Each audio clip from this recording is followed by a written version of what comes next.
Olá, aluna do segundo ano do ensino médio. Sou Viviane Soares, professora de História. Estou hoje aqui para a gente ter uma aula sobre a economia no período imperial no Brasil. Vamos lá? Então, na aula de hoje, nós vamos analisar a construção da economia no período imperial.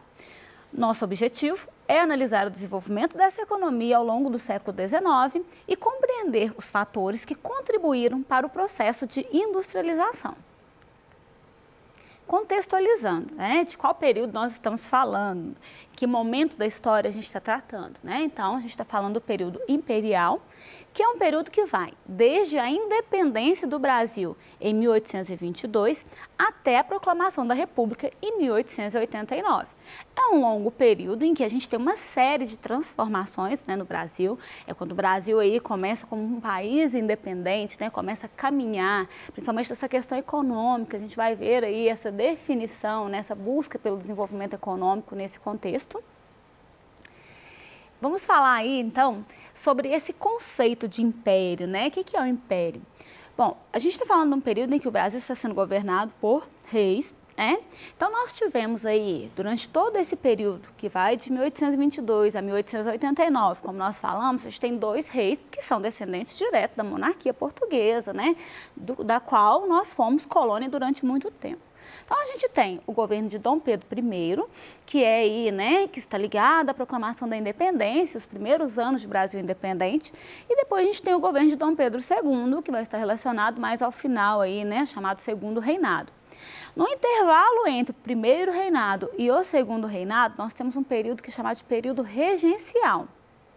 Porque quando Dom Pedro I precisou voltar para Portugal, ele deixa o filho dele responsável aí, pelo trono, mas o filho dele era uma criança ainda, com 5 anos de idade. Então, até que essa criança tornasse maior de idade, pudesse assumir, a gente vai ter o governo de regentes, Então, a gente vai ter um processo que vai culminar aí com o adiantamento da maioridade, Para que Pedro de Alcântara ele possa assumir aos 14 anos de idade como Dom Pedro II, e que vai dar início ao segundo reinado. Então, todo esse período imperial que a gente está falando, trata aí desses governos, de Dom Pedro I, Dom Pedro II, entendendo que entre esses dois reinados nós temos um período em que regentes governavam o Brasil. Então, a independência política, que foi proclamada em 1822, gente, ela não gerou grandes transformações na economia, Então, digamos que o Brasil, ele vai ter, na verdade, uma continuidade. A questão econômica, ela vai ser uma continuidade do que já era no período colonial. Então, vamos ver algumas características que ajudam a gente a compreender essa continuidade aí, O modelo econômico, ele vai ser herdado mesmo do período colonial, como a gente disse, Que é um modelo baseado no latifúndio, que são grandes propriedades de terra, baseado também na monocultura, que é o investimento, a dedicação a, geralmente, um único gênero, um único produto, vamos dizer assim, e ele é aí, uma estrutura econômica que é ancorada aí no uso do trabalho, do escravo, do escravizado. É uma estrutura agrária que ela acaba contribuindo para a concentração de renda, concentração de riqueza. Uma vez que pequenos grupos, eles vão ser aí, vão ter a posse da terra, vão controlar essa produção e vão se beneficiar, e em detrimento de um número muito maior, da população e das pessoas escravizadas também que vão estar, na colônia. Então, a gente tem aí essa questão de concentração de renda muito forte na economia brasileira aí, logo nesse momento aí, pós-independência. No primeiro reinado, a gente tem uma economia que vai ser mais frágil, E a gente costuma dizer que no segundo reinado, a gente já vai ter uma economia que vai ser mais pujante, Ela já vai estar aí se estabelecendo, vamos dizer, embora ela continue dependente ainda. Bom, a respeito dessa agricultura, que é baseada no latifúndio, nós temos algumas características aqui que são importantes, que vão se revelar aí no nosso processo de desenvolvimento econômico. Primeiramente, a forma como ela impede o processo de industrialização. Já que nós estamos muito focados na questão da indústria, na questão da agricultura, do uso da terra, a gente percebe que há pouco investimento industrial. E isso acaba fazendo com que a gente se torne grandes importadores, né? Nós não estamos produzindo, nós precisamos comprar de outras regiões. Então, isso é muito forte nesse momento aí, né? A outra questão que já foi dito, mas é bom reforçar, a concentração de riqueza nas mãos de poucos, né? Então, algumas pessoas, elas vão controlar a riqueza e a gente tem um grande número que vai ser explorado mesmo, né? Que não vai ter acesso aos produtos dessa riqueza, né? E a gente vai ver que a produção cafeeira, ela vai se desenvolvendo. Se a gente tinha aí no período colonial uma produção que era menos expressiva, nesse período aí do Brasil independente, a gente vai ver crescer essa produção, principalmente vinculada, né, à demanda do mercado internacional. Então, qual que é o panorama da nossa economia, então, durante o século XIX, para a gente pensar assim, né, de maneira geral? A gente vai ter tradicionais produtos de exportação que sofrem ao longo do tempo aí com quedas no preço, né, principalmente devido à concorrência. A gente tem aqui o exemplo da cana-de-açúcar, que vai sofrer concorrência da açúcar antiliana, que vai sofrer concorrência do açúcar de beterraba, né? A gente tem o algodão também, que vai sofrer concorrência com produção na América do Norte. Então, assim, produtos que outrora nos sustentaram, né, ou foram muito importantes para a nossa economia, a gente vê que ele apresenta aí dificuldade de se manter no mercado, principalmente devido à concorrência. Outros produtos também entraram na pauta de exportação, como a borracha e cacau, né, passando por momentos em que eles foram, né, muito mais bem aceitos no mercado internacional, em momentos em que essa necessidade ela deixa de ser tão grande, né, principalmente no caso da borracha, a gente falar, né, do desenvolvimento da borracha sintética e demais concorrências que vão fazer com que esse produto ele não consiga se manter nesse cenário aí forte de exportação. A gente vai ter aí no decorrer dos anos também a formação de uma burguesia que vai se desenvolver, que vai crescer a partir do excedente de capital proveniente da produção cafeeira. E esse capital que está aí, né, sendo acumulado, né, esse excedente aí, ele vai ser utilizado, né, no decorrer do desenvolvimento econômico aí brasileiro para a indústria, né, para que a indústria pudesse crescer. Então, vamos ver algumas características da agricultura cafeeira, que é tão forte nesse período e, como a gente falou, né, está relacionada à industrialização. Então, pensar que foi somente no período regencial que a gente vai ter aí um fortalecimento dessa produção cafeeira, né? Então, por volta aí de 1830 e na década de 1830, né? Que aí ele vai se tornar mesmo lucrativo, vai ser um produto de exportação muito forte. A gente tem alguns fatores que vão ajudar nesse crescimento. Aumento de consumo na Europa, né, como um todo, e nos Estados Unidos também. Então, quanto mais o café se torna uma bebida muito usual, né, isso vai gerar uma demanda maior desse produto, isso é importante. E aí, esse aumento do consumo, ele vai gerar também uma elevação no preço, né? Então, o café, ele vai atingir preços que são interessantes para a sua comercialização. A gente tem, no caso do Brasil, né, condições que são favoráveis a essa produção, como, por exemplo, as condições naturais, condições climáticas, a disponibilidade de terra, né, que a gente vai ter muita terra em abundância para o plantio. A gente tem recursos também, excesso de mão de obra, e a gente está falando aqui da mão de obra escravizada, mas a gente tem em grande número, né? E também o desenvolvimento de meios de transporte que vai ser importante, né, para o escoamento, né, para a circulação desse produto. O café, ele acaba atingindo aí um posto, né, de principal produto de exportação. Ele vai atingir aí os maiores níveis de exportação no sentido do Brasil, né? E também a gente vai ver que o café brasileiro, ele vai segurar a demanda de cerca de 70% do consumo mundial, né? Isso é muito grande. Então, a gente consegue compreender como que o café, ele se torna muito importante para a economia brasileira nesse contexto aí que a gente está analisando. Sobre a expansão cafeeira, a gente vai ter, né, inicialmente a produção de café mais voltado no Rio de Janeiro e nós vamos observar um movimento que essa expansão ela vai fazendo, né, para o oeste. Então, a gente vê crescer aí, ao longo dos anos, a gente consegue observar, né, a parte mais escura, ela é referente ao início, né, a gente trata aí Rio de Janeiro, né, mais ou menos aí no início do século XIX, depois a gente vai vendo crescer na década de 1830. Quando a gente vai chegando ali, mas na década de 1850, a gente vai ver como que isso vai aumentando, né, de região mais para o oeste, e ver como o oeste paulista, ele vai se desenvolver, ele vai crescer, né, nessa produção cafeeira, tornando-se protagonista mesmo nessa produção no Brasil. Então, a gente vai ver ao longo da história da produção do café um deslocamento. Se no momento a gente tinha o Vale do Rio Paraíba muito grande, a gente vai ver que isso vai se deslocar para o Oeste Paulista. Então, quais as características, né? Inicialmente, a gente sabe que, como característica principal, a gente tem pouco desenvolvimento técnico, né? Então, a gente tem uma produção que ela é mais tradicional. Então, a gente tem pouca tecnologia, o solo ele acaba sendo desgastado, já que não tem aí uma política para o tratamento do solo, né? Um cuidado com esse tratamento, é mais a utilização do solo aí para aquela produção imediata, né? A gente não tem uma possibilidade muito grande de expansão nessa região, então há aí também uma dependência muito grande do trabalho do escravizado, né? E a questão também de transporte, que não era muito desenvolvido, geralmente o transporte era feito por mula, né? Era um tipo de gestão muito tradicional, né? Geralmente aqueles que administravam o plantio de café eram pessoas que buscavam não só, né, o lucro daquela produção, mas um status e um poder muito grande, de uma posição de mando, né, de manter aquela posição. Então era uma mentalidade muito tradicional, né, de possuir, de ter ali as lavouras, de ter ali o escravizado trabalhando, mas sem aquele pensamento visionário de crescimento, de desenvolvimento.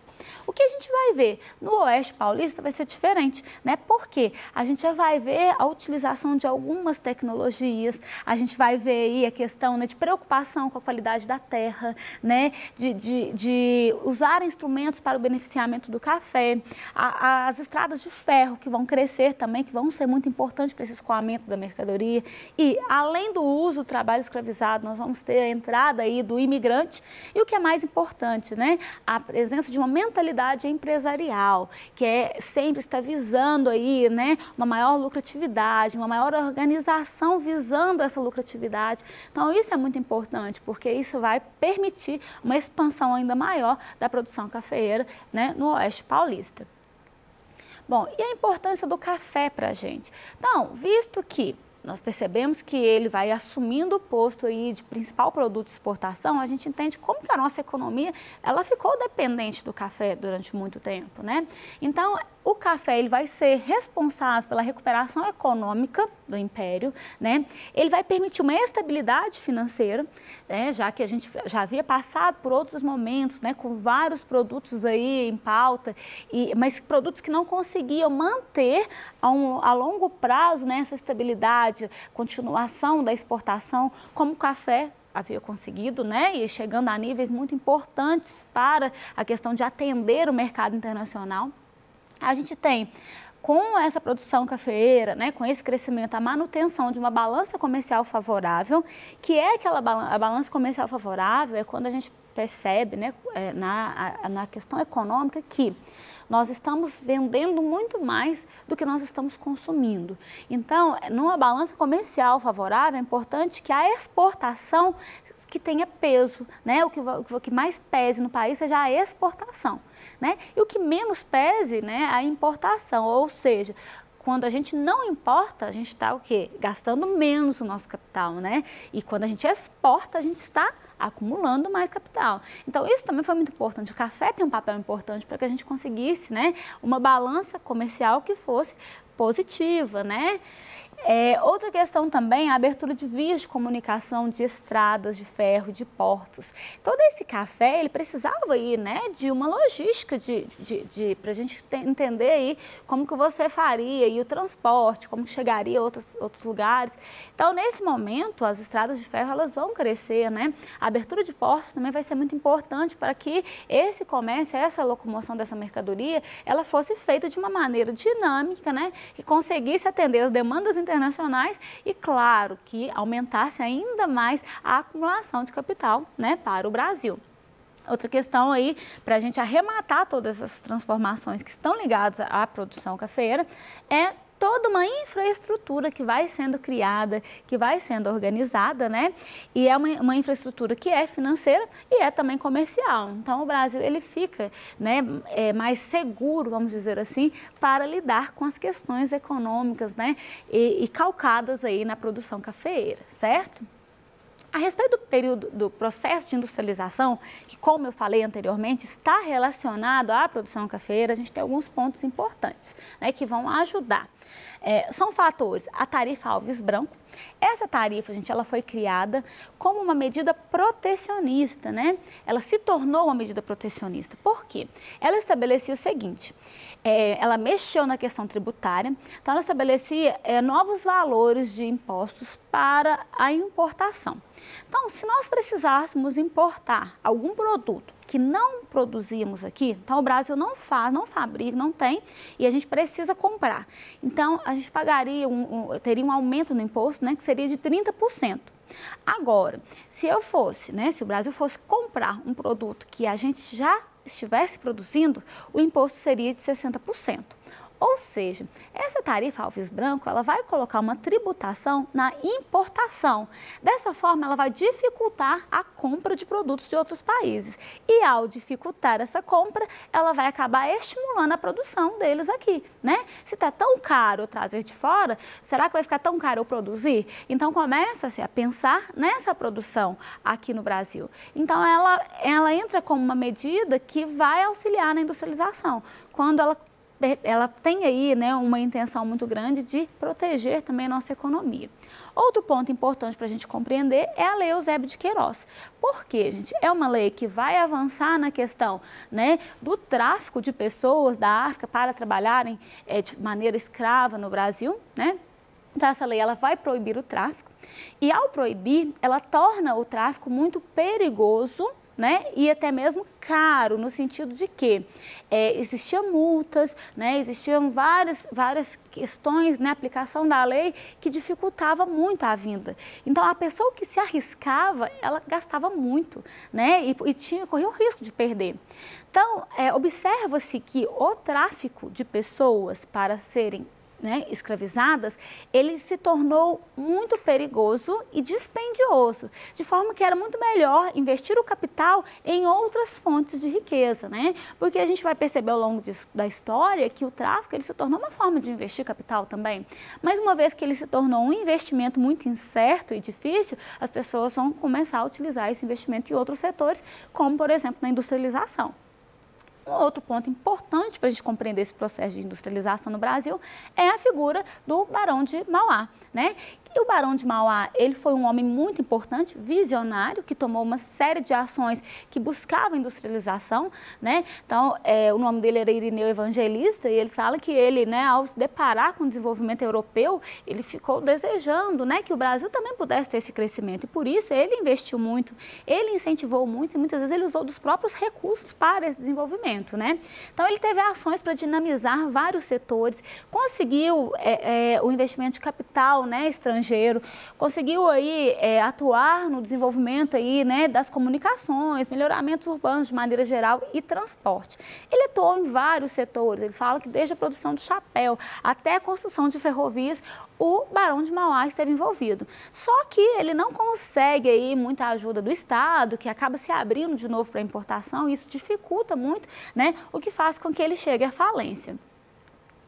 Só a partir de 1880 que a industrialização ela vai ter um novo impulso, né? Esse é o período que marca o final da monarquia. O Brasil já estava aí, vamos dizer, modestamente industrializado nesse contexto. Vamos fazer uma questão, então, sobre o assunto que a gente trabalhou? Olha, a tarifa Alves Branco de 1844, como ficou conhecido o decreto do ministro da Fazenda, foi uma medida de caráter. Então, aquela tarifa que a gente falou agora há pouco, né? Qual que era o caráter dela? Letra A, reformista. B, monopolista. C, protecionista. D, mercantilista. E E, cooperativista. A resposta é protecionista, né? E é importante a gente pensar que essa tarifa ela vai contribuir para a industrialização, uma vez que ela dificulta a importação. Bom, espero que a aula tenha ajudado a você compreender um pouco desse processo e do desenvolvimento econômico do Brasil durante o período imperial. Fique ligado que em breve a gente volta com temas mais interessantes na aula de História. Até lá!